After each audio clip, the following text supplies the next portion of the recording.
The Tale of Benjamin Bunny. One morning, a little rabbit sat on a bank. He pricked his ears and listened to the trot of the pony.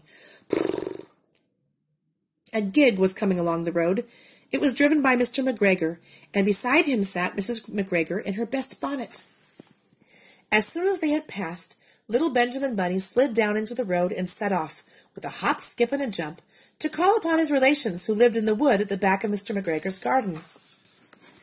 That wood was full of rabbit holes, and in the neatest, sandiest hole of all lived Benjamin's aunt and his cousins, Flopsy, Mopsy, Cottontail, and Peter.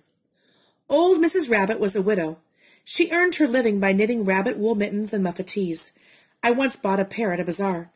She also sold herbs and rosemary tea and rabbit tobacco, which is what we call lavender. Little Benjamin did not very much want to see his aunt. He came round the back of the top of the fir tree and nearly tumbled upon the top of his cousin Peter. Peter was sitting by himself. He looked poorly and was dressed in a red cotton pocket handkerchief.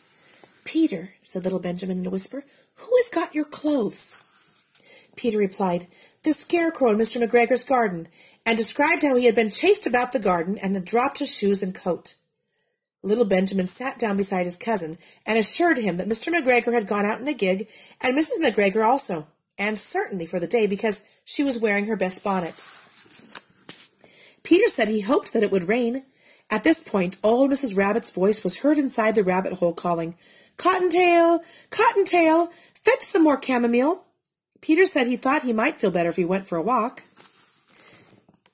They went away hand in hand and got upon the flat top of the wall at the bottom of the wood. From here they looked down into Mr. McGregor's garden. Peter's coat and shoes were plainly to be seen upon the scarecrow, topped with an old tam-o'-shanter of Mr. McGregor's. Little Benjamin said, "It spoils people's clothes to squeeze under a gate. The proper way to get in is to climb down a pear tree." Peter fell down head first, but it was of no consequence, as the bed below was newly raked and quite soft. It had been sown with lettuces. They left a great many odd little footmarks all over the bed, especially little Benjamin, who was wearing clogs.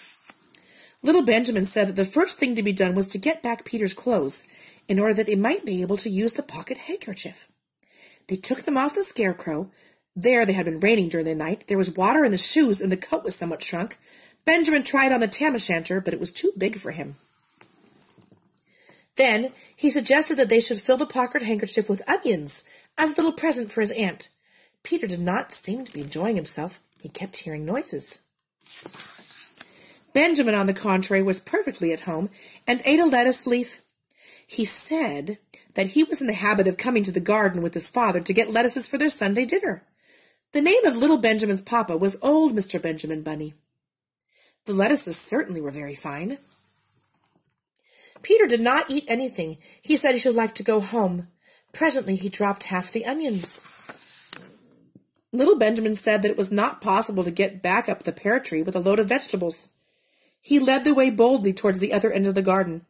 They went along a little walk on planks under a sunny red brick wall.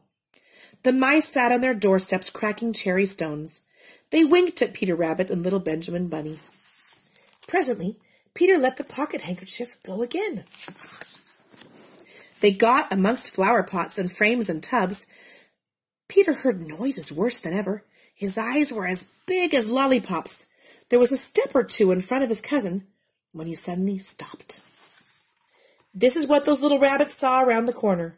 Little Benjamin took one look, and then, in half a minute less than no time, he hid himself and Peter and the onions underneath a large basket. The cat got up and stretched herself and came and sniffed at the basket. Perhaps she liked the smell of onions. Anyway, she sat down upon the top of the basket. She sat there for 5 hours. I cannot draw you a picture of Peter and Benjamin underneath the basket, because it was quite dark, and because the smell of onions was fearful. It made Peter Rabbit and little Benjamin cry.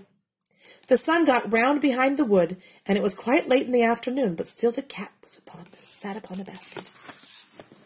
At length there was a pitter-patter, and some bits of mortar fell from the wall above. The cat looked up and saw old Mr. Benjamin Bunny prancing along the top of the wall of the upper terrace. He was smoking a pipe of rabbit tobacco and had a little switch in his hand. He was looking for his son. Old Mr. Bunny had no opinion whatever of cats. He took a tremendous jump off the top of the wall, onto the top of the cat, and cuffed it off the basket and kicked it into the greenhouse, scratching off a handful of fur. The cat was too much surprised to scratch back. When old Mr. Benjamin Bunny had driven the cat into the greenhouse, he locked the door.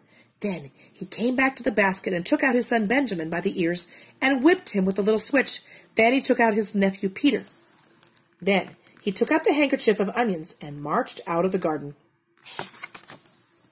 When Mr. McGregor returned about half an hour later, he observed several things which perplexed him. It looked as though some person had been walking all over the garden in a pair of clogs. Only the footmarks were too ridiculously little. Also, he could not understand how the cat could have managed to shut herself up inside the greenhouse, locking the door upon the outside. When Peter got home, his mother forgave him because she was so glad to see that he had found his shoes and coat. Cottontail and Peter folded up the pocket handkerchief, and old Mrs. Rabbit strung up the onions and hung them from the kitchen ceiling with the bunches of herbs and the rabbit tobacco.